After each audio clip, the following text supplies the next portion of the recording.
शरीर के बारे में हमारा हड्डी टूट जाता है तो हम लोग चिकित्सित हो जाते हैं, तो हम लोग को बुखार लग जाता है, खांसी जाता है, घाव हो जाता है, और उसको थोड़ा सा घाव हो गया, मैं परेशान हूँ कहाँ से हो गए, ये इसके लिए चिंता होती है। लेकिन मानसिक स्वास्थ्य दिखता नहीं।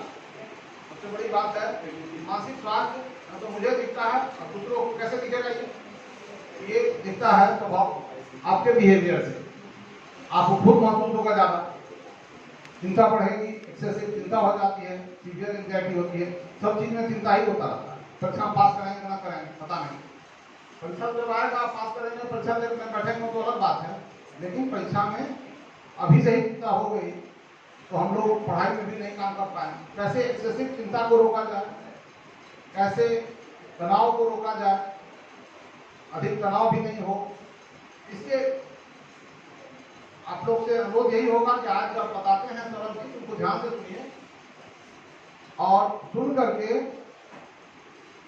उनसे अगर कोई सवाल पूछना है, बहुत बार ऐसा लगेगा। एक बात बता, एक किताब होती है साइकोलॉजी, इन लोगों की किताब है, पढ़ा इन लोग।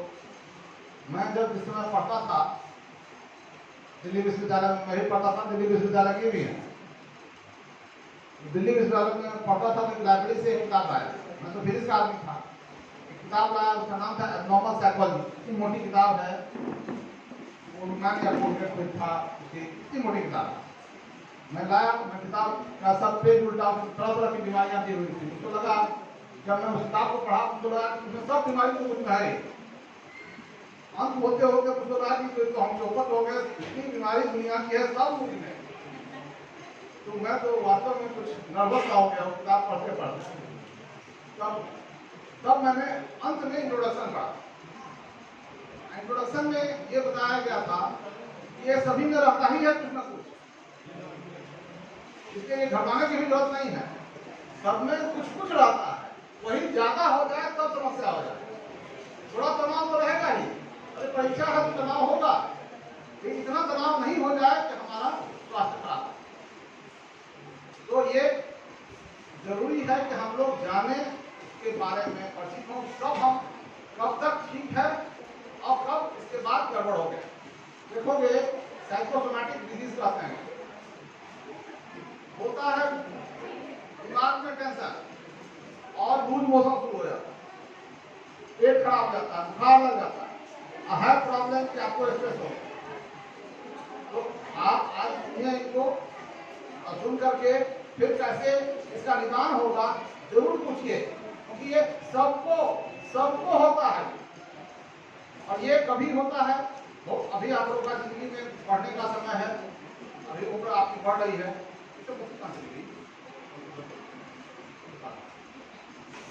सभी बच्चे को होता है, सभी को कभी न कभी इस तरह के जिस तरह से बुखार हमको हमेशा लगता है उस तरह से हो सकता है कि हमको भी मानसिक समस्याओं से जूझना पड़े।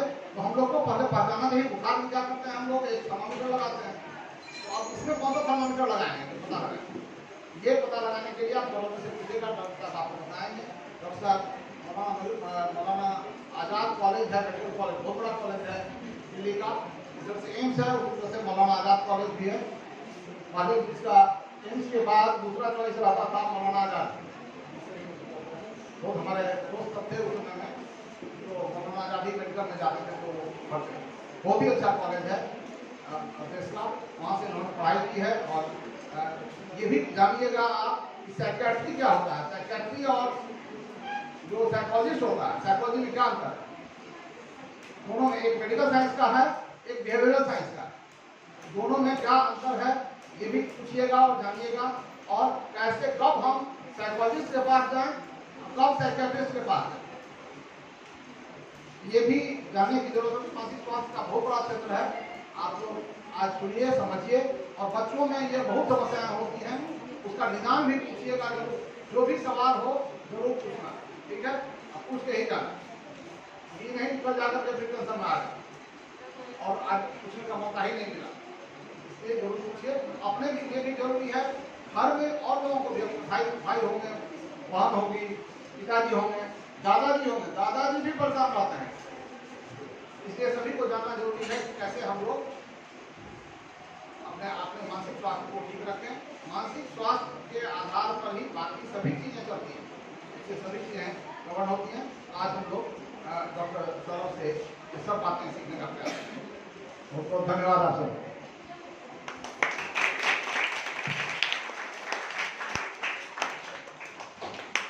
थैंक यू सर मैम, मुझे ये अपॉर्चुनिटी देने के लिए यहाँ पे बोलने से। तो फर्स्ट ऑफ ऑल मैं लास्ट बेंच वालों से बात करना चाहूँगा। जब मैं भी बच्चा था तो हमेशा सबसे लास्ट बेंच पे बैठा था, क्योंकि वहाँ से क्वेश्चन नहीं पूछे जाते, है ना। तो मैं चलते चलते आपके पास भी आऊँगा, घबराइए मत, आपसे भी पूछूंगा। लेकिन सबसे जरूरी बात है कि एक कहावत है कि बच्चे घर का आईना होते हैं। आपके घर में कोई भी दिक्कत होगी तो कहीं ना कहीं आपको अफेक्ट करेगी, चाहे मम्मी पापा के बीच में दिक्कत हो, पैसों की दिक्कत हो, या कोई भी दिक्कत हो, कहीं ना कहीं आपको अफेक्ट करेगी। अब एक तो है बच्चों घर का आईना होते हैं, तो अगर बच्चे समझ पाए कि दिखते हैं तो शायद घर भी ठीक हो पाएगा। दूसरा, बच्चे मन के सच्चे होते हैं।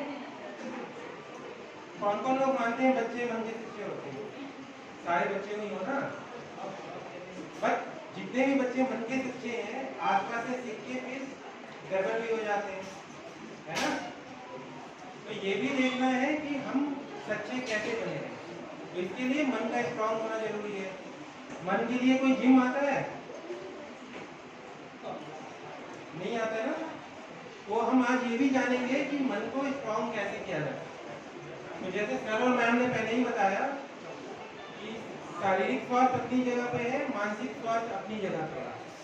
कितनी बार हुआ है कि तुमको बुखार लगा है और बेड पकड़ लिए हो तो लगता है कि अब सोते ही रहे, बहुत बार। और कितनी बार हुआ है कि अगला पीरियड गेम्स का हो, सर दर्द भी कर रहा हो, लेकिन गेम्स में चले गए तो सब ठीक रहता है, होता है ना।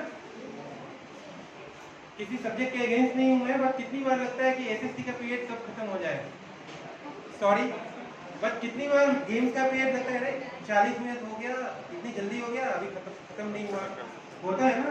तो ये सब क्यों हो रहा है? आपके मन से, है ना। कोई चीज़ बोरिंग होती है, कोई चीज़ इंटरेस्टिंग होती है, ये सब मन के वजह से। मैं बोरिंग लेक्चर स्टार्ट नहीं कर रहा हूँ, इसलिए आपका इंटरेस्ट बढ़ाने के लिए ये सारी बातें बोल रहा हूँ। शायद आप सोए ना, ठीक है। कितनी बार हुआ है तुम्हारे साथ कि होगा ना कि टीचर अचानक से तुमसे आके ऐसे क्वेश्चन पूछे तो तुम हिलने लगती हो या बोल नहीं पाती हो, या शाहरुख खान की आत्मा आ जाती होता है, सबके साथ होता है। या एग्जाम में जब जाते हो या टीचर अचानक से खड़ा करके पूछते तो टाइल्स देखते हो या नीचे देखते हो, जवाब आवाज़ नहीं निकलती, बहुत लोगों के साथ होता होगा। या अचानक से तुम्हें स्टेज पे खड़ा करने के लिए बोले तो हाथ हिलने लगता है, आवाज़ नहीं निकलती। तो ये मैं जो भी बोलूँगा, जैसे सर ने बताया, ये लक्षण हो सकते हैं, लेकिन ये लक्षण सब में होते हैं। तो मैं जो भी बोलूँ ये मत समझना कि हम बीमार हैं, सब में होता है। लेकिन अगर इस चीज़ की वजह से आपको दिक्कत हो रही है, पढ़ाई में दिक्कत हो रही है, बाहर दिक्कत हो रही है, तब ये बीमारी के लक्षण हो सकते हैं। बीमारी डायग्नोज करना आपका काम नहीं है, आपको सिर्फ सजग होना है कि शायद ऐसा दिक्कत है, तो हमें एक बार मिलके पता करना चाहिए कि बीमारी है या नॉर्मल है या क्या है, ठीक है। तो हम आगे बात करते हैं।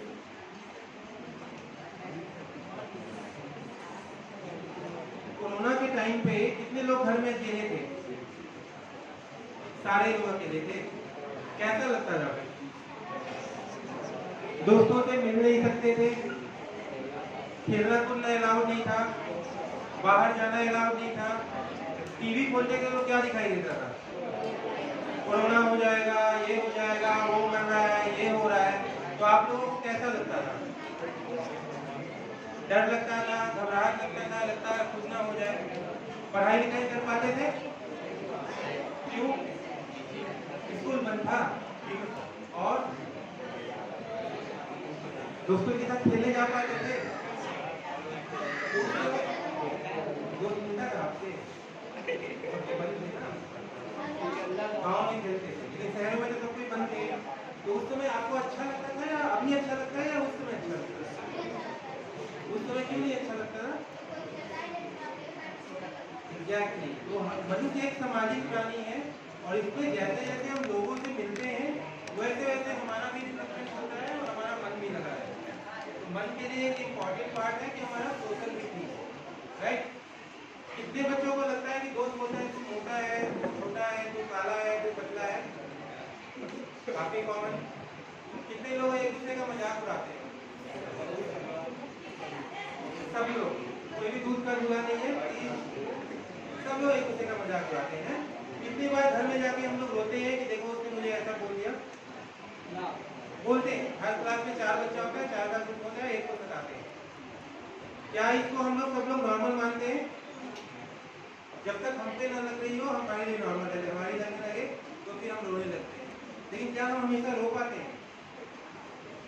नहीं ना। तो अगर हम अपनी बातें किसी को बता पाए तो शायद मन हल्का हो। ठीक है। किसको क्लास में फर्स्ट होना है? डाउट पे हो? सबको फर्स्ट होना होता है ना? सब फर्स्ट कर सकते हैं?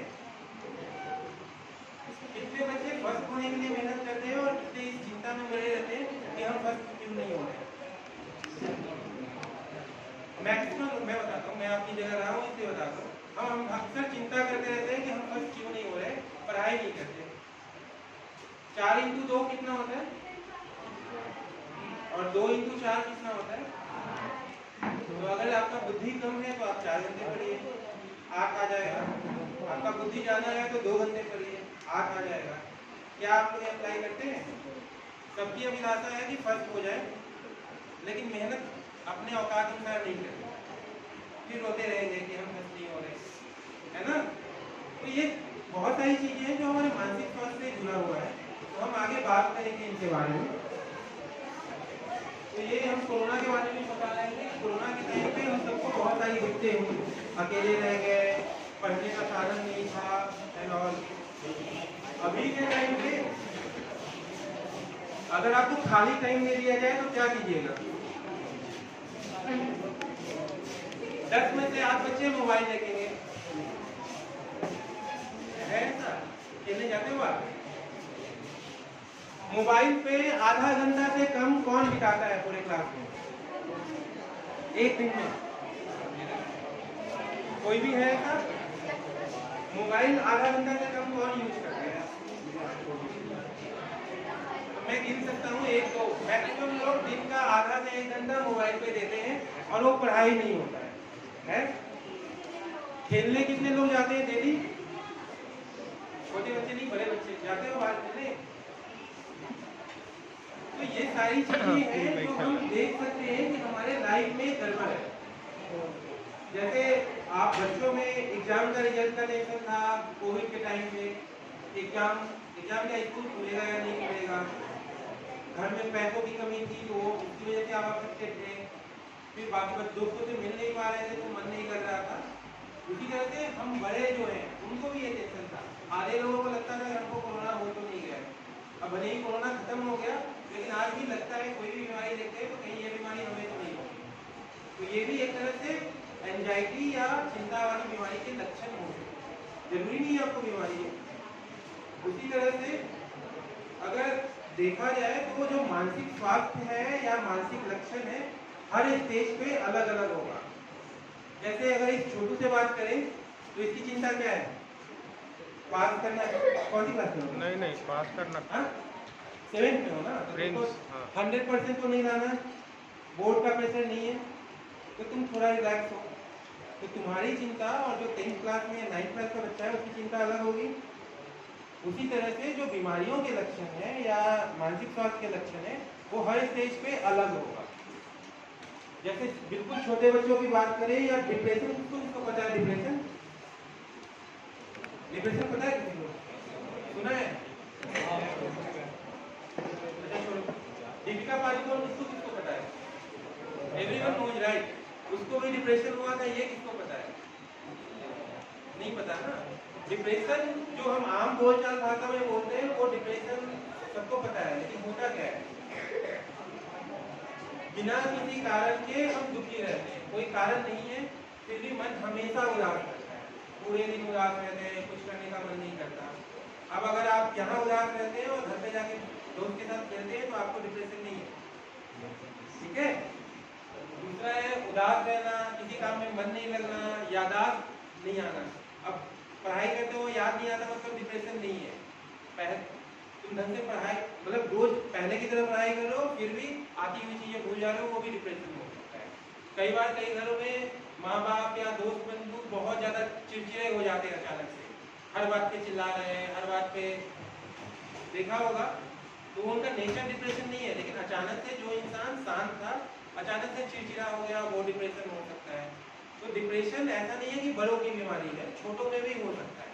तो अगर आप स्कूल बच्चों के बीच में अगर डिप्रेशन हो, जरूरी नहीं है ये लक्षण हो, लेकिन कॉमनली होता है, या एकाग्रता की कमी, जो चीज़ पढ़ रहे हैं उनका ध्यान से नहीं पढ़ पा रहे, यादाश्त की कमी, चिड़चिड़ा हो जाना, दोस्तों से मिलने का मन नहीं करना, खेलने का मन नहीं करना जो पहले करता था, तो ये सब डिप्रेशन के लक्षण हो सकते हैं। उसी तरह से आप लोगों में कुछ बच्चों में, हर क्लास में एक बच्चा होता है जो बहुत ज्यादा नटखट होता है, हमेशा कूदते पड़ते रहता है, उसको बैठने बोलो तो बैठता नहीं है। एक बीमारी होती है ADHD, attention deficit hyper activity disorder. उसमें लक्षण होते हैं कि बच्चा कंसंट्रेट नहीं कर पाता, एक जगह टिक के नहीं बैठ पाता, लेकिन ऐसा नहीं है कि स्कूल में ही, हर जगह। तो कई बार एज ए टीचर हम ऐसे बच्चे को आइडेंटिफाई नहीं कर पाते, हमें लगता है वो बच्चा बहुत शैतान है, लेकिन अगर आप ध्यान से देखिए तो समझ में आएगा उसकी एकाग्रता की कमी हर सब्जेक्ट में, हर जगह पे। तो as a teacher we are able to find out कि कौन सा बच्चा परेशान है। आप हर बच्चे से डेली मिल रहे हैं तो आपको समझ में आ जाएगा कि ये बच्चा आज कुछ अलग है। तो एज ए टीचर हम आइडेंटिफाई कर सकते हैं कि मे बी शायद उसके साथ कुछ गलत हो। तो आप लोगों में से अपने दोस्तों से रोज पूछते हो कि आप कैसे हो, आपको कोई दिक्कत है या नहीं, पूछते हो? लास्ट टाइम आपके दोस्त ने कब पूछा था आप कैसे हो?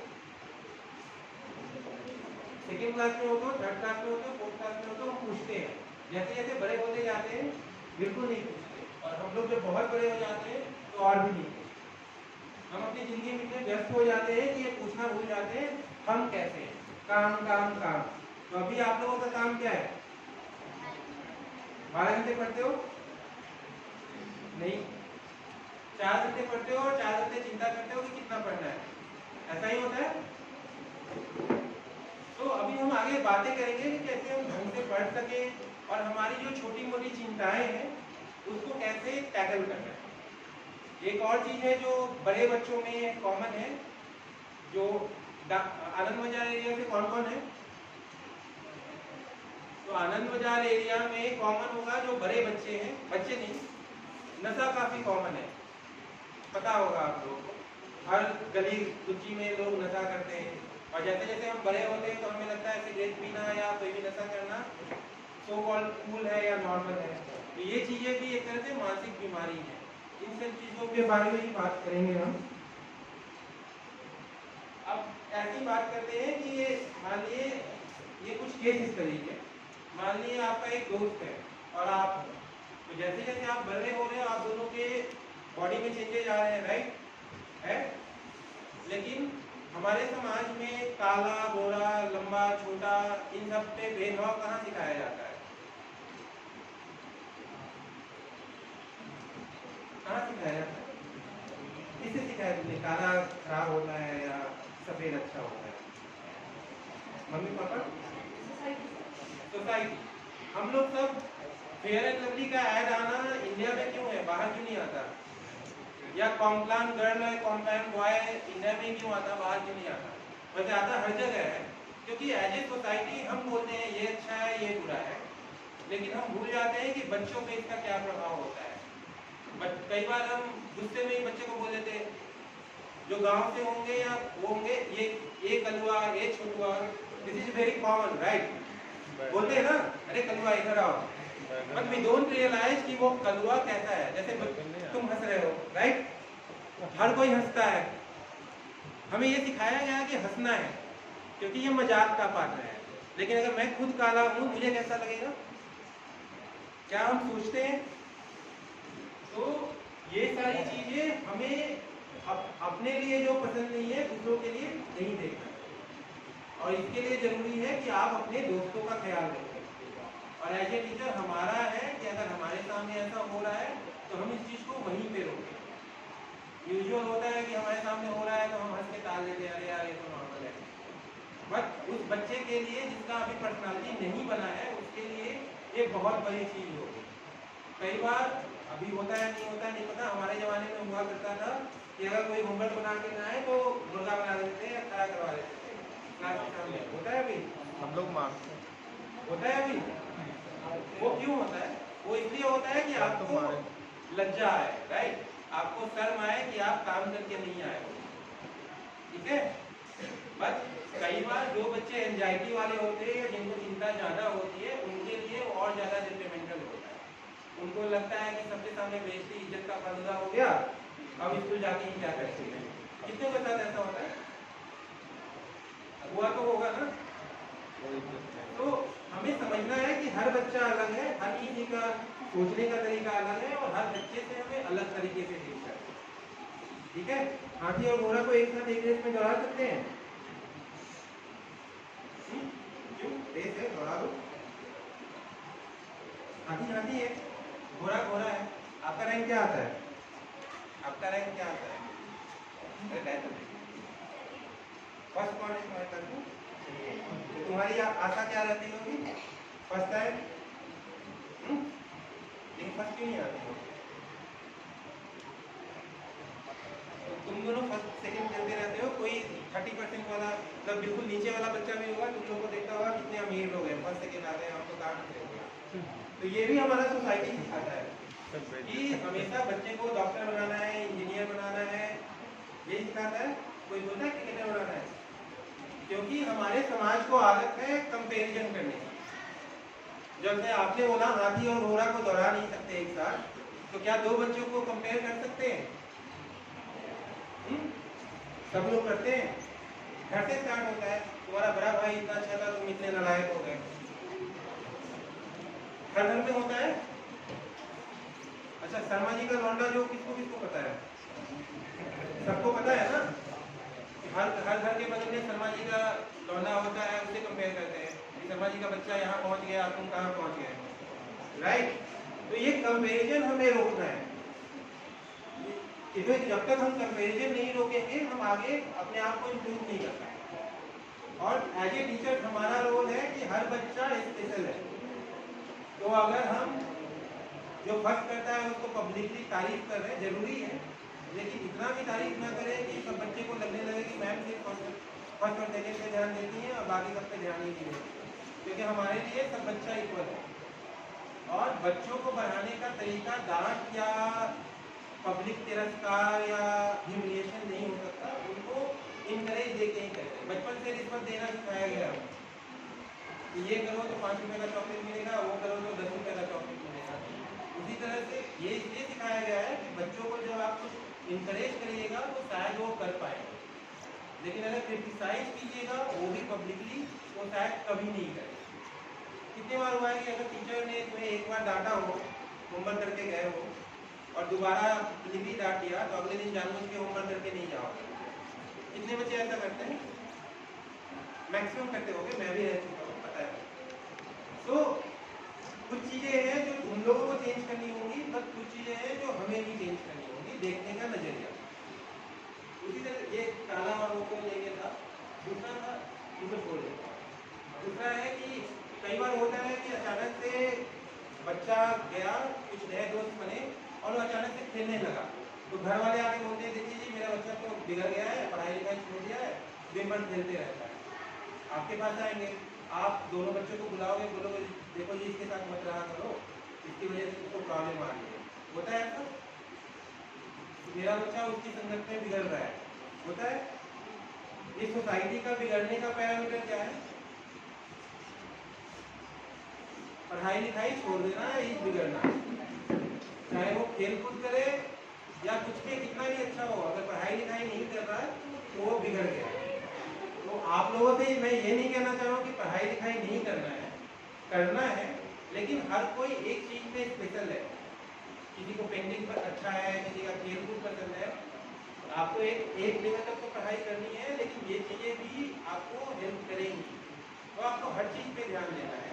उसी तरह से अगर हाथी है तो आपका स्ट्रेंथ है, पावर है आपके अंदर, और घोड़ा फुर्ती है, दोनों को कंपेयर नहीं कर सकते। उसी तरह से अगर आप पेंटिंग में अच्छे हैं तो हो सकता है कोई खेल कूद में दोनों अच्छे हैं। मेरे कहने का मतलब है कोई बुरा नहीं है। हम लोग क्या करते हैं, जो पढ़ता है वही अच्छा है, जो नहीं पढ़ता वो बकवास। तो जैसे मैं बता रहा था, ये जो चीजें हैं इसमें किसको किसको लगता है कि सही है या गलत है? मैं बोलूंगा, आप बोलना सही है या गलत है। अगर पापा बच्चे को पढ़ने में हेल्प करते हैं तो सही है या गलत है? ठीक। अगर एक बच्चा है होमवर्क में गलती करता है और टीचर उसको बुला के बोलते हैं कि तुम स्टूपिड हो, सही है या गलत है? सबको लगता है गलत है। अगर एक बड़ा बच्चा छोटे बच्चे को धक्का देता है, सही है या गलत है? अगर किसी को हम बड़ा या छोटा के बेसिस में बोलते हैं, अरे छोटू बड़ा बाबू, सही है या गलत है? कितनी बार आप लोग मुंह पे बोलते हो ये गलत है?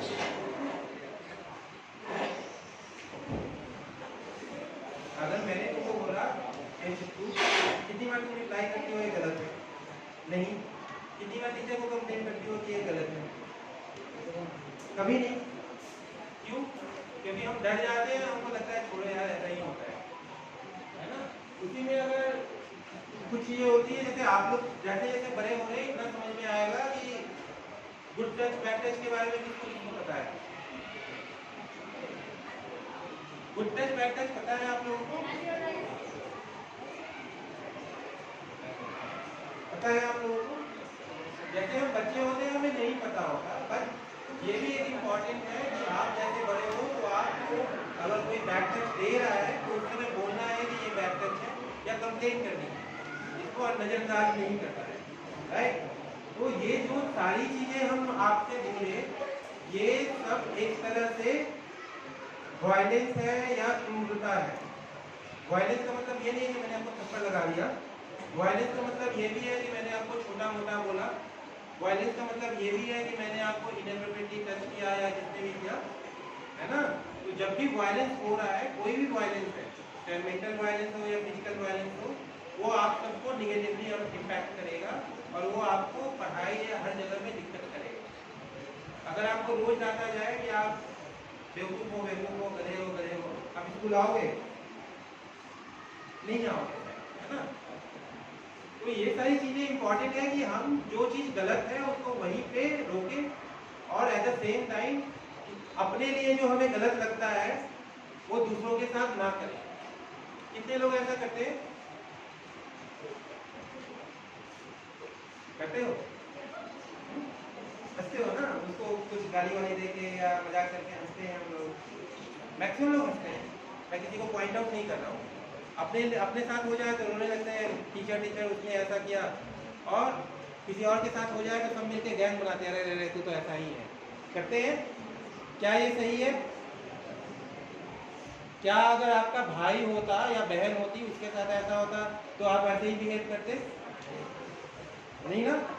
तो मैं आपसे सिर्फ इतनी विनती करता हूँ कि अगर जो चीज़ आपको अपने लिए अच्छी नहीं लगती वो दूसरों के साथ ना करें, और अगर हर बच्चा ये फॉलो करेगा तो शायद किसी को दिक्कत ही नहीं होगी। लेकिन करते हैं हम लोग? उम्मीद है शायद आप लोग ऐसा कीजिएगा, राइट। नाउ कमिंग टू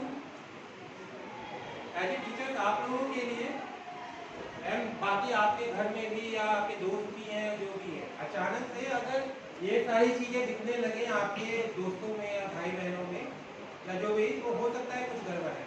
लेकिन एक बच्चा जैसे वो रोज आती हो, रोज क्लास आती हो ना, अचानक से तुम स्कूल आना बंद कर दो 3-4 दिन से, तो तुम्हारी लाइफ में कॉल करके पूछेगी ना, नहीं आती, नहीं पूछेगी normally you will ask, right. अगर अचानक से तुम हंसते खेलते बच्चे हो और अचानक से गुमसुम हो गए, फर्स्ट चीज अचानक से बिहेवियर चेंज है, अचानक से रोने लगा बच्चा, अचानक से सहमा रहता है, या अचानक से पहले बहुत बात करता था बात करना बंद कर दिया है, या फिर अचानक से एज ए अभिभावक या मे बी दोस्त बिंदु भी अचानक से नींद में दिक्कत आने लगी है कि बच्चा पहले ठीक से सोता था अचानक से सो नहीं रहा है, या फिर उम्र के हिसाब से जो चीज़ें बच्चों को नहीं करनी चाहिए उन चीज़ों में इंटरेस्ट है। जैसे सबके पास मोबाइल है तो हर बच्चे का मोबाइल का कंटेंट अलग होता है, लेकिन उम्र के हिसाब से कुछ बड़ों वाली हरकतें करने लगे वो, या फिर स्कूल जाने से या किसी पर्टिकुलर इंसान के पास जाने से दिक्कत होने लगे। आप लोग जितने भी बच्चे हो, आप लोगों को कितने को लगता है कि बचपन में कुछ गलत चीजें होती हैं सबके साथ? आई डोंट नो आप लोग कितने अवेयर हो, but good touch and bad touch अगर नहीं पता है तो टीचर्स आपको बताएंगे। बट अपने भारत में हर तीसरे बच्चे के साथ बचपन में कुछ ना कुछ गुड टच बैड टच होता है।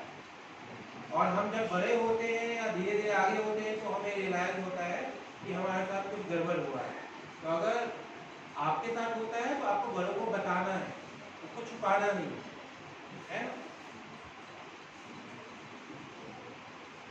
अब आते हैं कि कोई भी बीमारी, चाहे डिप्रेशन हो, चाहे एंजाइटी हो, चाहे सब्सटेंस यूज हो। सब्सटेंस यूज पता है कितने लोगों ने देखा है 12-13 साल के बच्चे सिगरेट पीते हैं, दारू पीते हैं, आनंद बाजार वाले जो भी लोग हैं उस एरिया में अफीम वगैरह भी लेते हैं। अरे तुम नहीं देखे हो ना? तो हर जगह ऐसा हो रहा है। क्यों हो रहा है? क्योंकि समाज में आसपास में लोगों को देख रहे हैं, वही हम लोग सीख रहे हैं। तो अगर कोई भी बीमारी होता है तो उसके 3 कारण होते हैं। एक तो हमारे दिमाग में या शरीर में गड़बड़ी हो, दूसरा हम आसपास के लोगों से सीखते हैं, और तीसरा सोसाइटी से सीखते हैं। तो कोई भी मानसिक बीमारी के पीछे 3 ही कारण है। तो पहला जो बायोलॉजिकल है या आंतरिक है, उसमें बचपन में कोई बीड़ी का दौरा हुआ या चोट लग गई, ये सब चीजें अफेक्ट करती है बच्चों को। क्योंकि कोई भी चीज दिमाग से होता है तो शुरू में अगर ये सब दिक्कतें हैं वो आपके कंट्रोल में नहीं है। लेकिन साइकोलॉजिकल शायद आप अपने माँ बाप या आसपास के लोगों से सीखते हैं। कितने लोगों ने देखा है कि पापा मम्मी को मारते हैं? लड़ाई होती है तो पापा ने मम्मी को मार दिया, किसी ने नहीं देखा? नॉर्मली हमारे सोसाइटी में पापा और मम्मी के बीच में लड़ाई हो जाए और पापा ने मम्मी को एक थप्पड़ मार भी दिया तो वो नॉर्मल है? आपको लगता है एबनॉर्मल है, बट मैक्सिमम लोगों को एबनॉर्मल है। मैक्सिमम लोग मान लेते हैं ऐसा ही होता है। लेकिन जब हम आगे चल के बड़े होते हैं तो हम भी यही समझते हैं कि यही नॉर्मल है, यही एबनॉर्मल है। तो एज ए पेरेंट्स या एज ए छोटा बच्चा जो भी है, जो गलत है वो गलत है, और कहीं ना कहीं हम आसपास ही। तो जिनके पेरेंट्स पीते हैं या नशा करते हैं, चांसेस ये होता है कि बच्चे पिएंगे, नशा करेंगे। जिनके पेरेंट्स बहुत गुस्साए होते हैं या मारपीट करते हैं, चांसेस होते हैं कि उनके बच्चे भी उसी हिसाब से सीख के गुस्सा करते हैं और बाकी चीजें करते हैं। तो ये सारी चीजें साइकोलॉजिकल भी होती है तो हम आसपास से सीखते हैं।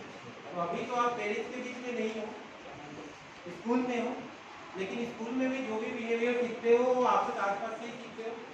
अगर आप कुछ गलत कर रहे हो तो आपको देख के आपका जूनियर सीखेगा, होता है।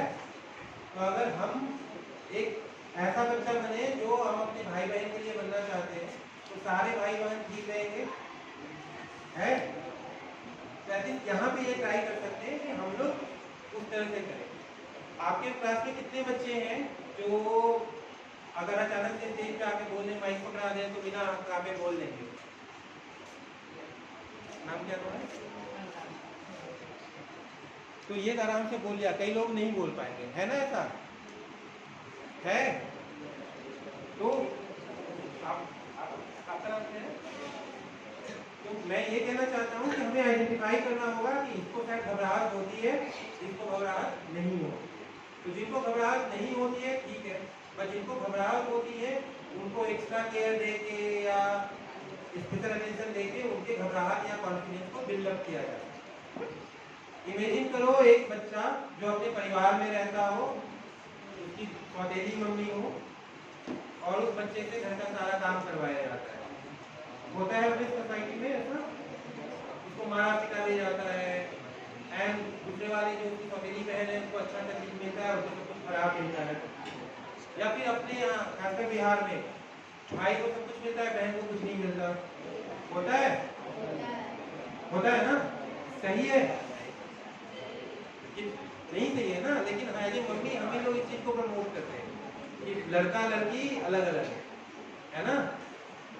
तो आप यही चीज हम सीखेंगे, आगे प्रैक्टिस करेंगे। तो मैं ये कहना चाह रहा हूँ कि अगर आपको घबराहट होती है या आपको थोड़ा बहुत ये सब अचानक से नर्वस हो सकते हैं तो आप अपने पे काम करके ठीक हो, लेकिन आपको अपने से कंपेयर नहीं करना कि ये तो फटाफट बोल देती है, हम क्यों नहीं बोलते।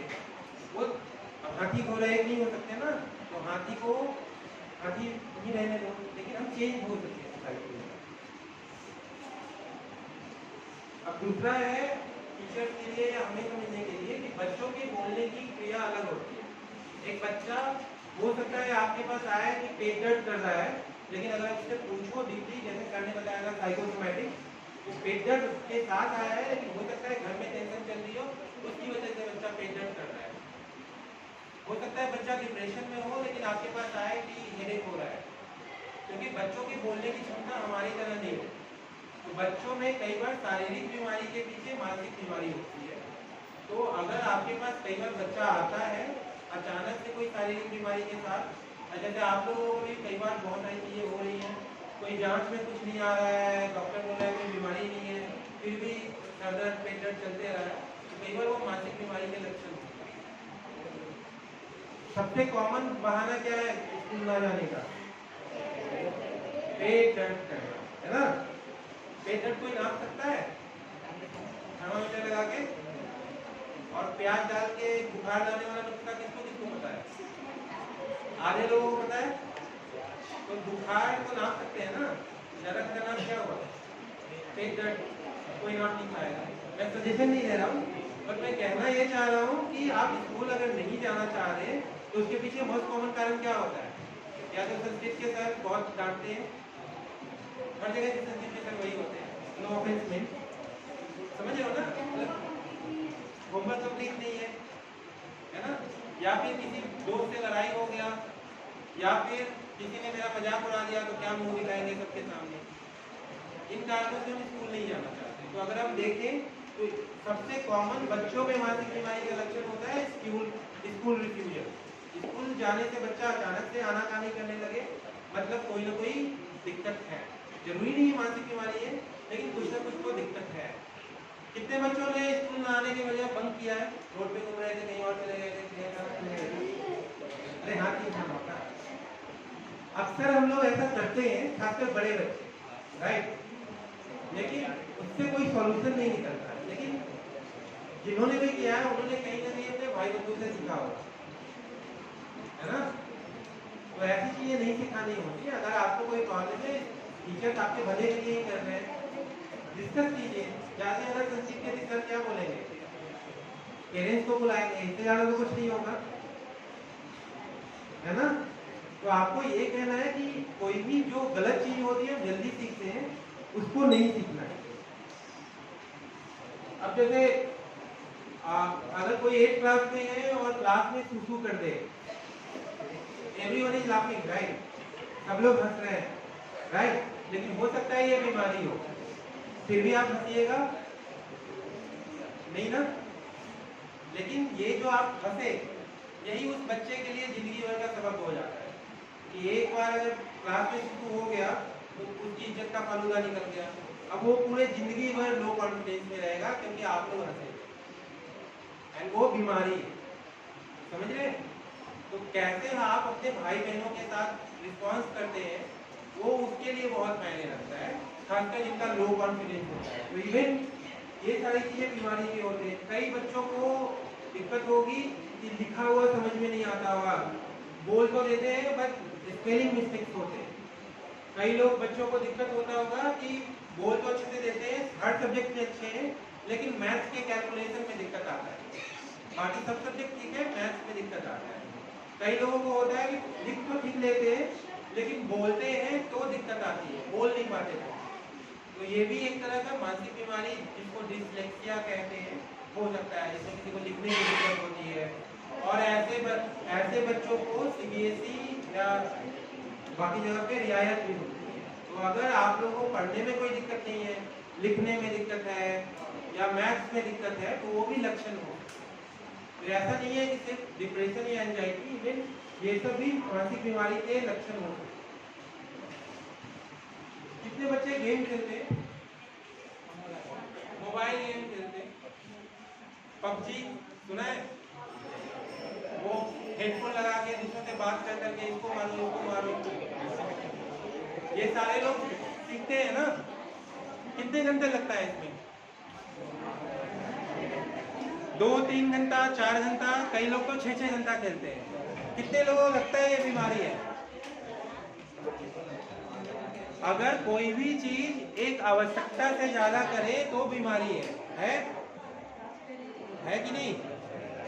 तो अगर आप 6 घंटे तक गेम खेल रहे हैं मोबाइल फोन पे, तो उसकी वजह से क्या हो रहा है?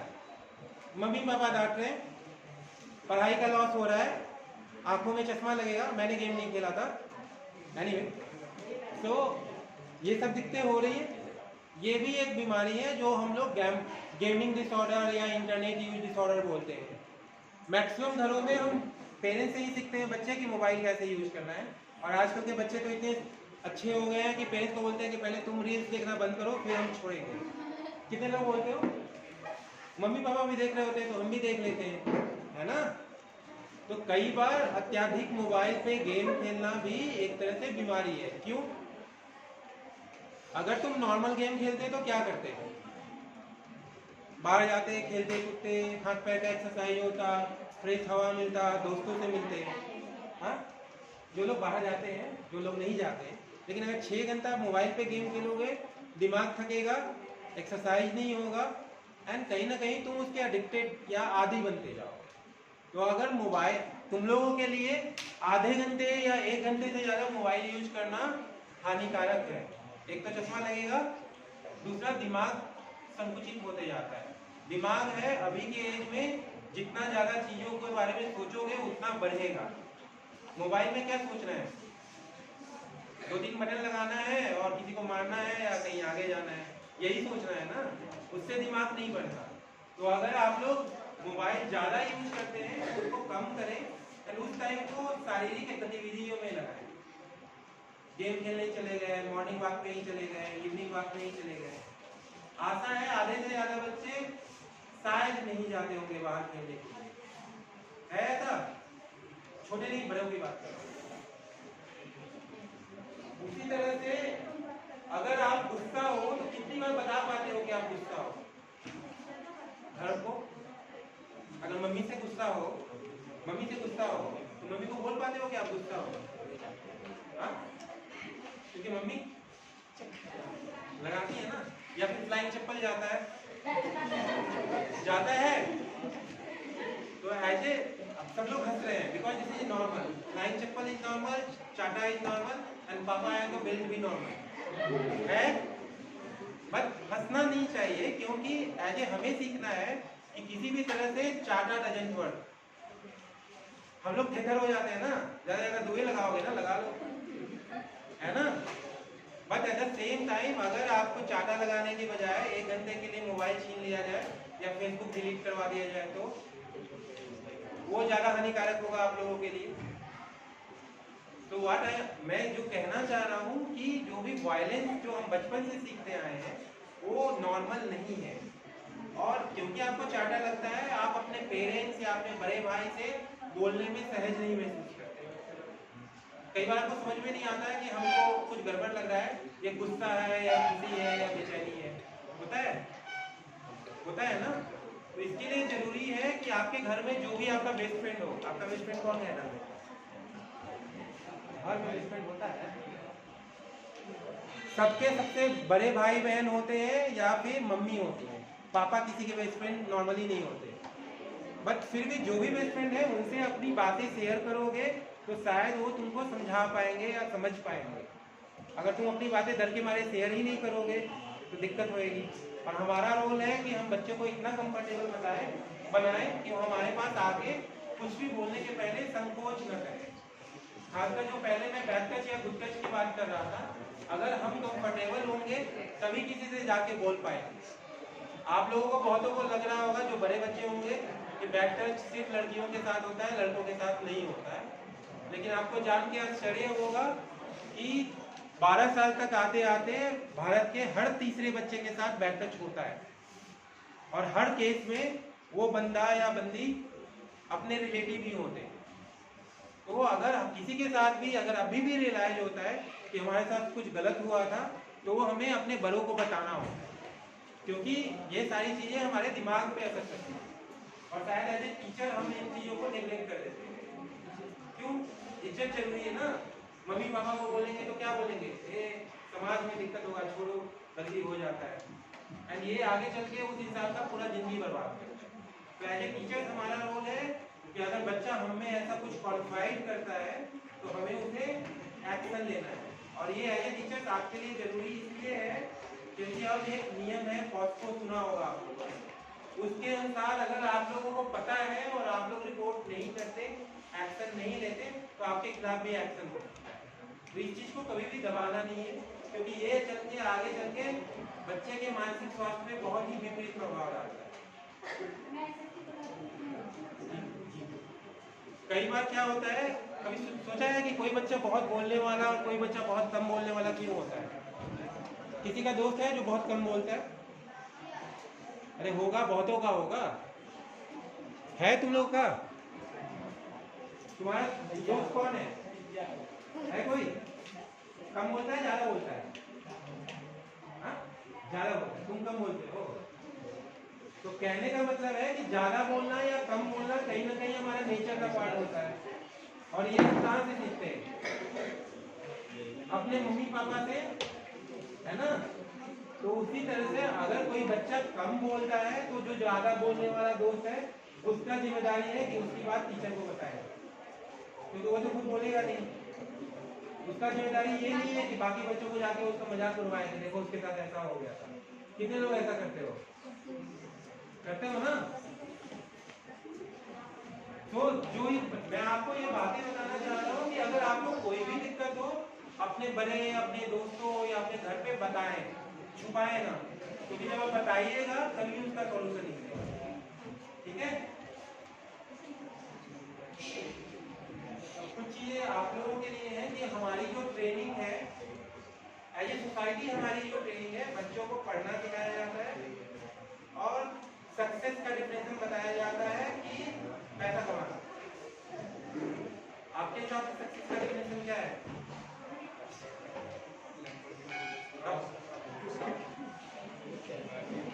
अरे बताओ।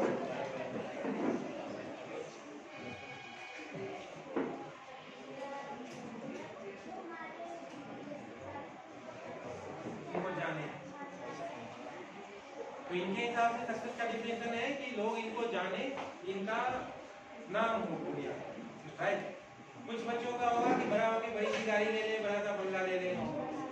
और ये धारणा भी हमारे मम्मी पापा बोलते हैं कि देखो बगल वाले अंकल जी का इतना बड़ा घर है, तुम जब बड़ा बनोगे ना तो बड़ा घर बना। सक्सेस का डिफिनेशन ये है। लेकिन कभी किसी ने बताया हमें बचपन से कि सक्सेस उतना जरूरी है जितना जरूरी खुश रहना है? किसने सिखाया कि खुश रहना चाहिए? ज्यादा खिसियाओगे तो मम्मी पापा बोलेंगे पढ़ता लिखता है नहीं, खाली खिसियाते रहता है। होता है। किसने बताया कि अपना दिमाग या अपने खुशी का ध्यान कैसे रखना है? किसी ने बताया? अपने से हॉबीज तो हमारे यहाँ पाप है, पेंटिंग वेंटिंग है ना, चुपचाप पढ़ाई करो, यही होता है। ईशान किशन कहाँ का है? अब कितने लोग बोलोगे कि ईशान किशन क्रिकेटर बन गया तो हमको भी बनने दो? मैक्सिमम को फ्लाइंग चप्पल मिलेगा, क्योंकि हमारा सोसाइटी ऐसा है। मैं ये नहीं कहना चाह रहा हूँ कि ईशान किसान गलत है या आप लोग गलत हो, वो भी पढ़ लिख के वहां तक पहुंचना जरूरी है, लेकिन हर चीज अलग अलग है। अल्टीमेटली हमें खुश रहना जरूरी है। तो आप अगर सेकेंड हो और उसमें ही खुश हो, ये बहुत जरूरी है। आप फर्स्ट हो और उसमें भी खुश नहीं हो तो इसका कोई फायदा नहीं। तो खुश रहना जरूरी है। और अगर हाथ उठाए पूछे कौन खुश है, कौन हाथ खड़ा कर सकता है? खुश हो? अब देखो इतनी बड़ी जनता में से कितने लोग खुश हैं? क्यों? क्योंकि हमें नहीं पता खुशी क्या होती है।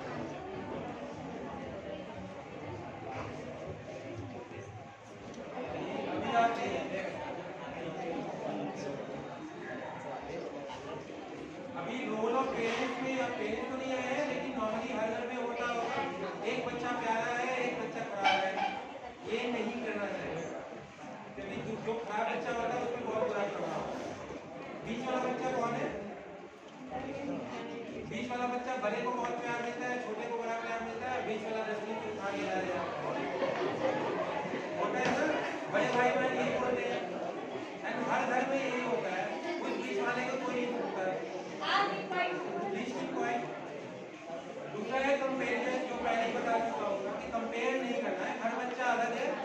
और उस बच्चे का कंपेरिजन उसी बच्चे से करना है।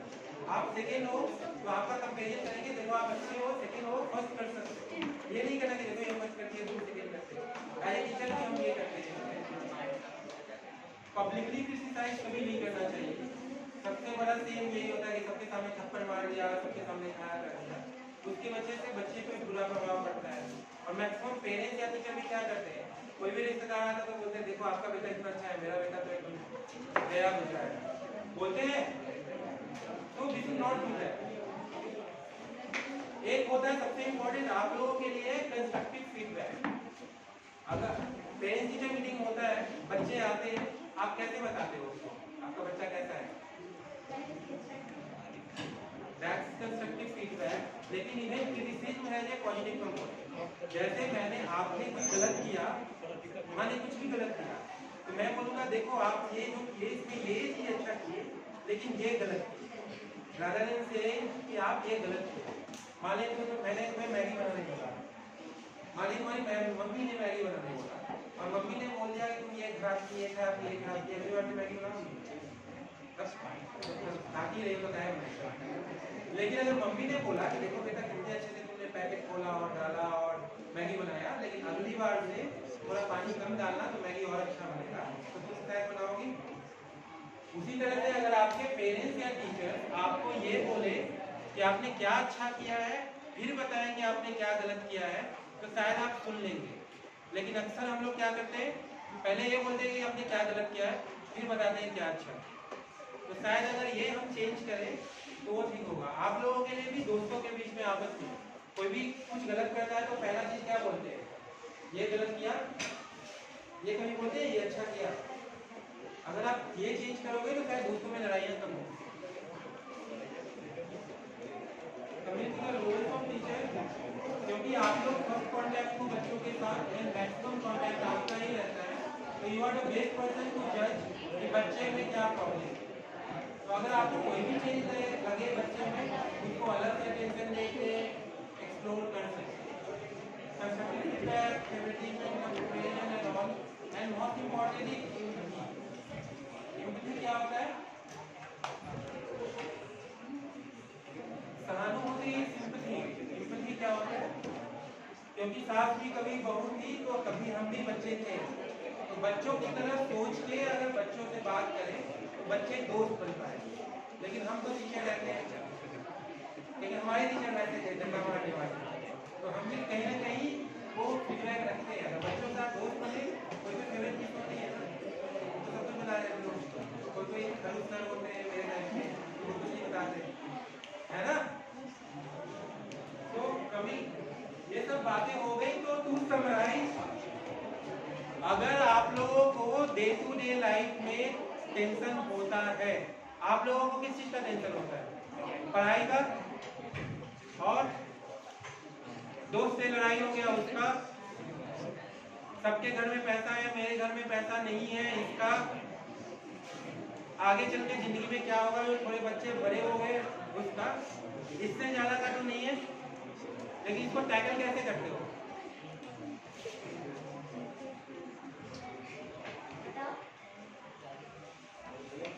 टैकल करने के लिए कुछ लोग तो इसको इंस्पिरेशन लेते हैं कि अच्छे से पढ़ाई करेंगे, बहुत मेहनत करेंगे, बड़े इंसान बन जाएंगे।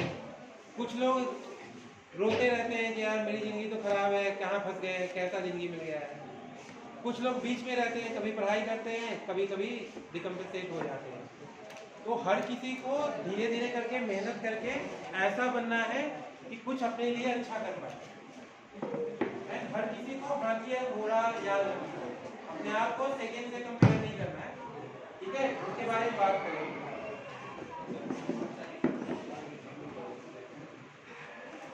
ये चीज मैं हमेशा बताता हूँ, 3 चीजें जो बच्चों के लिए भी और बड़ों के लिए भी इक्वली इफेक्टिव है। किसी को भिक्षा दिया है, किसी को भीख दिया है, तो जब देते हो तो क्या सोचते हो कि भगवान पास करवाएगा? क्या सोचते हो? नहीं, किसी को भिक्षा देते हो तो क्या सोचते हो? कुछ सोचते नहीं हो ना। तुम इसलिए देते हो कि तुमको अच्छा लगता है या तुमको मदद करना अच्छा लगता है, राइट? अगर इसका बुखार लगा और इसको पैरासीटामोल देने गई, तुम दवाई देने गई और तुमको बुखार लगा और ये दवाई देने नहीं आई तो क्या होगा? बुरा लगेगा और लड़ाई होगी ना, लड़ाई होगी ना। तो हमारी जिंदगी की जो आधी दिक्कतें होती हैं वो एक्सपेक्टेशन से होती है। आपकी उम्मीदें हैं अपने आप को लेके या दूसरों को लेके, उसकी वजह से होती है। अगर एक्सपेक्टेशन कम हो जाए वो चीजें ठीक हो जाए। इसका कहने का मतलब है कि आप लोगों को ये जरूरी है असर्टिव होना। असर्टिव मतलब अगर तुम्हारा दोस्त बोले कि चलो खेलने चलते हैं, तुमको पढ़ना है, तो तुम क्या करोगे? हाँ, कुछ लोग पढ़ने लगेंगे, कुछ लोग बोलेंगे दोस्त बोल रहा है बुरा लगेगा तो चल लेंगे। होता है आप तो आपके स्टेज पे ना बोलना सीखना आना चाहिए कि आपके लिए क्या इम्पोर्टेंट है वो आप बोलो और इसको अच्छे से बोल पाओ। कितने लोग बोल पाते हैं ना? मैक्सिमम लोग नहीं ना बोल पाते। तो ये है चैरिटी वाला कॉन्सेप्ट कि अगर जिंदगी में आप कुछ भी करते हैं तो ये समझ के करिए कि आपको रिटर्न में कुछ नहीं मिलेगा, ताकि आपको दुख ना हो। दूसरा है अपना इम्प्रूव वर्जन बनना है। अगर हम आज 60% लाते हैं 3rd क्लास में, तो हमारा मकसद ये नहीं है कि हम 4th क्लास में रैंक 1 पे आ जाएंगे। कितने लोग ऐसा एक्सपेक्ट करते हैं? हमारा मकसद होना चाहिए कि अगर फर्स्ट सेमेस्टर में 60 आया तो दूसरे सेमेस्टर में 65 आना चाहिए, 70 आना चाहिए, 70 से कम नहीं होना चाहिए। अगर तुम कंपेयर करोगे हम फर्स्ट क्या नहीं आ रहे तो दुख होगा। कहने का मतलब है कि आप निरंतर इम्प्रूव करें, चाहे थोड़ा सा इम्प्रूवमेंट क्यों ना हो। अक्सर दुख क्या होता है, हम फर्स्ट क्या नहीं करते, समझ रहे? एक तो ये चीज है कि अपने आप को किसी और से कंपेरिजन नहीं करना है, अपने आप से कंपेयर करना है। तीसरा है अपने आप को डिस्ट्रैक्शन से दूर रखना है। आपके लाइफ का डिस्ट्रैक्शन क्या है? तुम्हारे लाइफ का डिस्ट्रैक्शन क्या है? दोस्त जब देखो खेलने आ जाते हैं, भगा देते हैं। किसी के लाइफ का डिस्ट्रैक्शन होगा फोन, पढ़ने का मन करता है लेकिन थोड़ा देर गेम खेल लेते हैं। किसी के लाइफ का डिस्ट्रैक्शन होगा आसपास के माहौल, सब पढ़ने का होता है तो हम उसमें घुस जाते हैं। सबके लाइफ का कुछ डिस्ट्रैक्शन है। अगर हम उन डिस्ट्रैक्शन को कंट्रोल करना सीख जाए तो शायद पढ़ाई पे ध्यान दे पाए। और उन डिस्ट्रैक्शन को मना क्यों नहीं कर पाते? क्योंकि हम ना नहीं बोल पाते, है ना? कोई खेलने आया तो चलो खेल लेते हैं।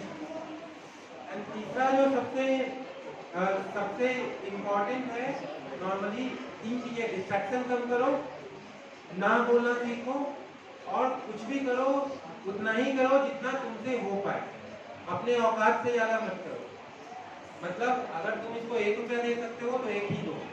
अब 10 रुपया दे दिए तो दुख होगा।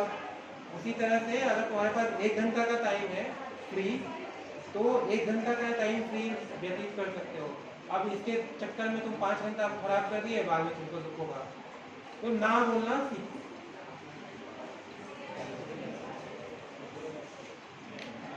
तो कमिंग बैक, आप लोगों के लिए कुछ प्रैक्टिकल टिप्स जो अगर आप लोग हर लोग रोज कुछ करेंगे तो शायद आप लोग अपने मन को स्ट्रॉन्ग कर सकते हैं। कितने लोग योगा करते हैं? कितने लोगों को योगा के बारे में पता है? योगा से क्या होता है? योगा से मन मजबूत होता है। एग्जाम में जो लोग टका किरण बनते हैं उनके साथ क्या होता है? जब क्वेश्चन पूछा जाता है तो दिमाग में थोड़ा सा मतलब ब्लैंक हो जाता है, समझ में नहीं आता है क्या बोलना है, थोड़ी सी घबराहट होती है। यही घबराहट, यही दिमाग ब्लैंक अगर आप रेगुलर योगा करेंगे तो शायद नहीं होगा, क्योंकि ये घबराहट या एंजाइटी योगा के सहारे कम हो सकती है। अनुलोम विलोम पता है किसी को? सांस वाला पता है? ये अगर रेगुलर करोगे तो एंजाइटी कंट्रोल करने में हेल्प करता है। कितने लोगों को लगता है कि याददाश्त जो हम पढ़ते हैं भूल जाते हैं? सबको लगता होगा। पढ़ना कैसे चाहिए? एक साइंटिफिक वे है कि जो भी हम अभी पढ़ेंगे वो हमारे दिमाग में ज़्यादा से ज़्यादा 45 मिनट तक रहेगा, फिर पीछे की तरफ जाने लगता है। तो अगर आप पढ़ते हो किसी भी चीज़ को और उसको 45 मिनट बाद थोड़ा सा और देख लेते हो, यानी रिवीजन कर लेते हो, उसको फिर से 1 हफ्ते के बाद दोबारा रिवाइज करते हो और फिर मे बी 1 महीने के बाद देखते हो, अगर 3 बार में रिवीजन कर लेते हो तो आपके दिमाग में घुस जाएगा। क्योंकि दिमाग में कुछ भी जो घुसता है वो होता है हम देखते हैं और सुनते हैं। हम लोग अक्सर पढ़ते कैसे हैं, लिख के या पढ़ के। कई लोगों को बोल के पढ़ने की आदत होती है, कई लोग दिमाग में चित्र बना के पढ़ते हैं। तो जो लोग दिमाग में चित्र बना के पढ़ते हैं या बोल के पढ़ते हैं, आजकल सबके पास मोबाइल है, कई बार मोबाइल में रिकॉर्ड करके पढ़ते हैं और बाद में सुनते हैं। ये सारी चीजें हेल्प करती हैं। तो कहने का मतलब है कि जब जो भी आप पढ़ें 45 मिनट में एक बार थोड़ा सा और रिवाइज कर लें, फिर 1 हफ्ते के अंदर दोबारा पढ़ लें। तो अगर 1 महीने के अंदर 3-4 बार उस चीज को देख लेंगे तो शायद एग्जाम में याद आएगा। इसको सप्लीमेंट कर सकते हैं मेडिटेशन से। मेडिटेट कैसे करते हैं? सब लोग आंखें बंद करो और इमेजिन करो कि ओम का बिंदी दिखाई दे रहा हो दिमाग में। सब लोग आंखें बंद करके ओम का बिंदी देखने की कोशिश करो। आंखें बंद कीजिए। आंखें बंद करके देखो ओम का बिंदी पे किसका फोकस हो रहा है, दिमाग में कुछ और नहीं चल रहा है। 100% में 90% का दिमाग में सब कुछ चल रहा होगा ओम के बिंदी को छोड़ के। आंखें जब बंद करते हो तो दिमाग शांत नहीं होता, कुछ ना कुछ चलते रहता है। जैसे आधे लोगों को लग रहा होगा कि सर बोलना कब बंद करेंगे और कब वापस जाएंगे, क्योंकि दिमाग हमेशा अशांत रहेगा। और जब दिमाग अशांत रहेगा तो पढ़ाई में मन नहीं लगेगा। वो योगा के जरिए होता है। जब आप मेडिटेशन करते हो या ओम वाली जो साउंड से फोकस करते हो तो दिमाग एकाग्र होता है और आप ज्यादा फोकस करते हो। 2 प्रैक्टिकल टिप्स थे, एक मेडिटेशन करो, एक फिजिकल एक्सरसाइज रेगुलर करो और योगा करो, दूसरा बातें रेगुलर किया करो। जो भी आपके फ्रेंड्स हैं, जो भी आपके पेरेंट्स हैं, उनके साथ कुछ भी दिक्कत हो शेयर करने की आदत डालो। दोबारा में ज्यादा प्रेशर भरोगे तो क्या होगा? उसी तरह से दिमाग है, दिमाग में ज्यादा कूड़ा कचरा या ज्यादा टेंशन लोगे तो दिमाग काम करना बंद कर देता है। तो समय समय पे जो भी टेंशन है वो किसी के साथ शेयर करो। वर्ड सुना होगा ना, शेयरिंग इज केयरिंग, सुना है? तो उसको फॉलो करो। तीसरा जो इम्पोर्टेंट कंपोनेंट है कि कुछ ना कुछ नया करने की कोशिश करो। जब भी हम कुछ नया करते हैं या कुछ नया सीखते हैं तो हमारे दिमाग में ऐसे केमिकल रिलीज होते हैं जो हमारे दिमाग के ग्रोथ को हेल्प करते हैं। हॉबीज किसकी है? सबकी होगी, लेकिन कई लोग जानते हो कोई पेंटिंग में जाता है, कोई म्यूजिशियन भी है, कोई कुछ सीखने की कोशिश करते रहता है और मैक्सिमम लोग हम लोग सिर्फ पढ़ना जानते हैं, है ना? जब भी हम कोई नया कला सीखते हैं, आपके स्कूल का फुल फॉर्म क्या है? तो जो क्रिएटिविटी है that's not related to only education या पढ़ाई। बाकी सारी चीजों में भी अगर अपना दिमाग चलाओगे तो दिमाग का ग्रोथ ज्यादा होगा। अपने दिमाग में कितने सेल्स हैं? हमारे दिमाग में 100 बिलियन सेल्स है, लेकिन उसमें से सिर्फ 1 बिलियन काम का है। तुम चाहो तो जितना ज्यादा दिमाग का यूज करोगे 1 बिलियन बढ़ सकता है। उसके लिए दिमाग का यूज करना होगा। मोबाइल यूज करने से दिमाग का यूज नहीं होता है। हम लोग क्या करते हैं? मैक्सिमम टाइम मोबाइल यूज करते हैं। हम लोग मतलब मैं इंक्लूडेड हूँ, सब लोग, राइट? एंड उससे भी ज्यादा इम्पोर्टेंट है कि एक तो आप कुछ नया सीखें, दूसरा अपने पुराने दोस्तों से कितने लोग बात करते हो? पुराने दोस्त यहाँ वाले या दोस्तों से आने कोई पुराने बड़े बच्चों के लिए ज्यादा हम जैसे जैसे लाइफ में आगे बढ़ते हैं पुराने दोस्तों से या अच्छे दोस्त बनने बंद हो जाते हैं। होते सारे दोस्त मतलब ही होते हैं ना, लेकिन फिर भी उसमें से 1 या 2 दोस्त ऐसा होगा जिनके साथ बात करते हो तो हल्का महसूस होता है। ऐसे दोस्त बनाते रहो या उनके साथ मेंटेन रखो, क्योंकि चाहे तुम छोटे हो या बड़े, वो दोस्तों के साथ बात करके दिमाग का टेंशन रिलीव होगा, राइट? उसके बाद सबसे इम्पोर्टेंट कंपोनेंट आता है खान पान का। कितने लोगों को बर्गर पसंद है? सबको। कितने लोगों को घिया की सब्जी पसंद है? कद्दू? कद्दू नहीं। पालक का साग? तो घास फूस किसी को पसंद नहीं है, बर्गर पिज्जा सबको पसंद है, राइट? लेकिन जो ये घास फूस है उसमें वो केमिकल्स होते हैं जो दिमाग पर आता है, लेकिन हम लोग को वो खाना नहीं है ना? तो मैं ये नहीं कह रहा हूँ कि बच्चे हो तो घास वो बर्गर मत खाओ, लेकिन अपना जो मम्मी बोलती है तुम्हारे पीछे पढ़ पढ़ के, पालक और साग या हरे पत्तेदार सब्जियाँ, वो सब भी रेगुलर खाओ। सिर्फ घास फूस खाओ, सिर्फ पालक और सिर्फ बर्गर खाओगे तो तुम्हारा दिमाग घास फूस हो जाएगा, और अगर घास फूस खाओगे तो शायद दिमाग बढ़ेगा। कितने लोग करते हो? मम्मी से रोज लड़ाई होती होगी कि बाहर का खुद का खाने के पैसा नहीं दे रही है, लेकिन पालक खाने पे मम्मी लाइन चप्पल भी दे तो खाते नहीं होंगे, राइट? तो एटलीस्ट खान पान पे थोड़ा सा ध्यान दो। तली फली जो फास्ट फूड है उसको जितना कम कर सकते हो उतना अच्छा रहेगा, राइट? और एक्सरसाइज रेगुलर किया करो, ठीक है? एनीवे, बाकी किसी को लगता है कि उसके अंदर कुछ दिक्कत है, दिमाग काम नहीं करता, पर्सनल प्रॉब्लम, अगर स्कूल में टीचर पूछते हैं कोई क्वेश्चन, कितने लोगों को लगता है कि हमको आते हुए नहीं बता पाते? कितने लोगों को लगता है कि जब क्वेश्चन पूछा गया तो आता होता है लेकिन बता नहीं पाते, या एग्जाम में आता होता है लेकिन लिख नहीं पाते? बहुत लोगों के साथ होता होगा। तो ये कंसंट्रेशन का दिक्कत हो सकता है, एंजाइटी की वजह से हो सकता है, ये भी थोड़ा बहुत मानसिक परेशानी नहीं बोलूंगा, बट थोड़ी बहुत दिखते हैं, उसको टैकल करोगे तो शायद ठीक हो पाएगा, है ना? कितने लोगों को ऐसा लगता है कि सब कुछ सही है फिर भी मन उदास रहता है? लगता है किसी को? या मन हमेशा चिड़चिड़ा रहता है, सब कुछ सही चल रहा है फिर भी रोने का मन करता है? अगर किसी को ऐसा लगता है कि हमेशा मन उदास रहता है, हमेशा चिड़चिड़े रहते हैं, कुछ भी नींद की दिक्कत है, तो वो भी मानसिक परेशानी हो सकती है। जो बड़े बच्चे हैं, कई बच्चों को आदत लग सकती है इस उम्र में गलत आदतों की, सिगरेट पी के देख लेते हैं क्या होता है, या गुटखा खा के देख लेते हैं क्या होता है। बट ये सब जो लक्षण है अभी तो हम हंसी में नॉर्मल करते हैं, लेकिन आगे चल के गुटखा से माउथ कैंसर होता है।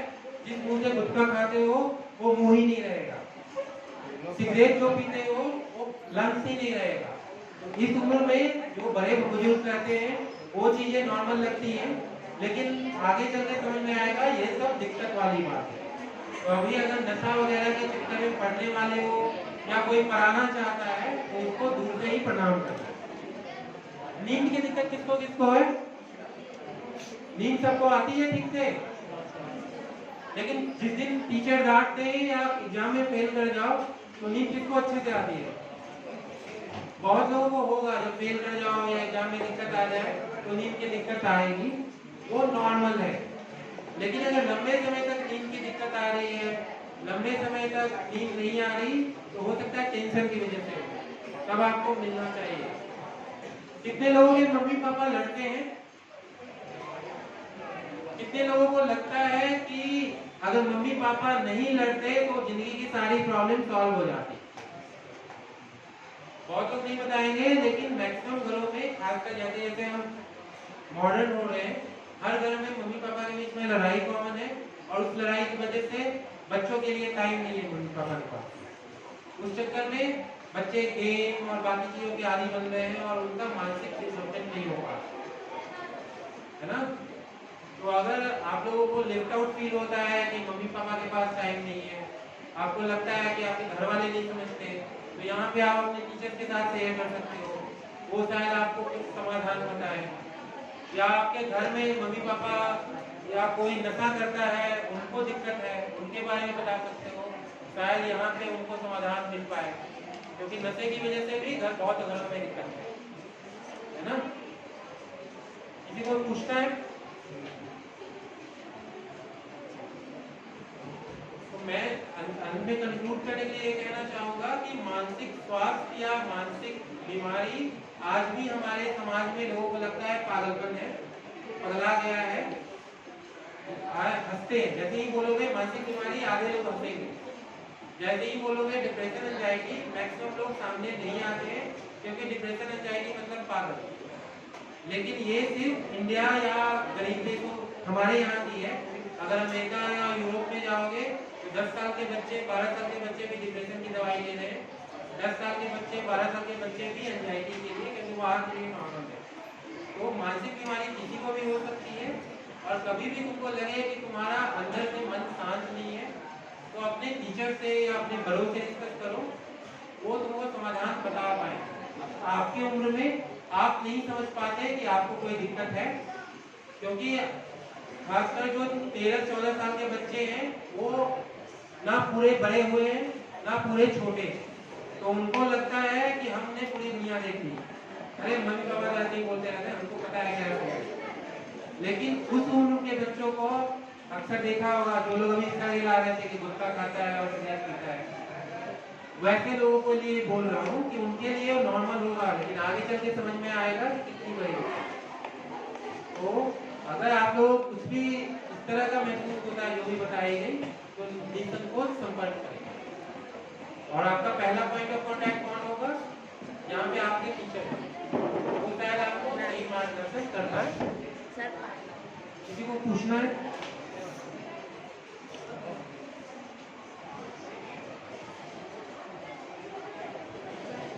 Thank you so much sir, आपने बहुत अच्छी। किसी को कुछ क्वेश्चन पूछना है सर से? एनीवन? सर वैसे यहीं पे रहते हैं। अगर आप लोग आज के बाद अगर आप लोग घर पे जाएं और सोचें, अगर अपने मम्मी पापा या नजदीकी रिश्तेदारों में भी कोई दिक्कत लग रही है या आपको खुद को भी दिक्कत लग रही है, तो आप अपने टीचर से संपर्क करें। वो कोऑर्डिनेट करके मुझे दोबारा यहाँ पे बुला लेंगे, मैं आपसे पर्सनली बात करूँगा। सबके सामने बात करने की जरूरत नहीं है, क्योंकि ये चीज़ ही ऐसी है कि सबके सामने बोल नहीं सकते, है ना। तो निसंकोच अपने टीचर्स को बोले, वो आपका आइडेंटिटी या आपका परिचय किसी को नहीं बताएंगे, लेकिन शायद आपका प्रॉब्लम डिस्कस हो पाएगा। दूसरा है कभी भी मैं अपना नंबर दे दूंगा, डिस्प्ले कर देता हूँ, किसी को भी प्रॉब्लम हो उस नंबर पे मैसेज या कॉल कर सकते हैं, अपने लिए या अपने घर वालों के लिए, किसी के लिए, क्योंकि जब तक बात नहीं करोगे तब तक समझ नहीं आएगा। तो जिनको भी नोट करना है वो अपना मेरा नंबर नोट कर सकते हैं एंड कभी भी कॉल या मैसेज कर सकते हैं। तीसरा, आप लोगों को लग रहा होगा कि अगर आप लोगों को प्रॉब्लम है या घर वालों को प्रॉब्लम है या गरीबी की वजह से या पैसों की वजह से संपर्क नहीं करना चाहते हैं, तो इसका चिंता मत कीजिएगा। कभी भी परामर्श के लिए पैसा बाधा नहीं बनेगा। तो आप लोग जिनको भी थोड़ी भी दिक्कत है सोच के कभी भी मैसेज कर सकते हैं। मैसेज करने तो आता होगा ना सबको, किसी का नाम नहीं बताया जाएगा, मैसेज कर लेना, जरूरत होगा रिप्लाई कर देंगे, जरूरत होगा मैम के साथ कॉन्टेक्ट करके यहाँ पे आके आपसे मिल सकते हैं। इंस्टा नहीं है मेरे पास,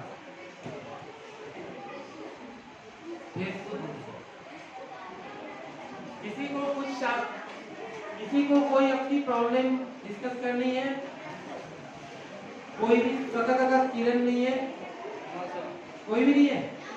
कई लोग टोटले होते हैं ना, जैसे मैं भी हूँ। कितने लोगों ने हिस्ट्री मूवी देखी है, रानी मुखर्जी वाली, है ना, उसमें अचानक एक आवाज आती है। कई बच्चे जो होते हैं टिम करना होते हैं, कि पब्लिक स्टेशन में जाते हैं तो पलक झपकने लगता है। कई लोगों के साथ होता हो, तो ये एंजाइटी की वजह से होता है, कोई बड़ी बात नहीं। किसी को कुछ नहीं पूछना। Thank you so much sir, आपने बहुत अच्छी और बहुत बहुमूल्य जानकारी हमारे बच्चों को दी और अमूल्य समय निकाल करके यहाँ आए, इसके लिए थैंक यू सो मच। ताली बजा दो।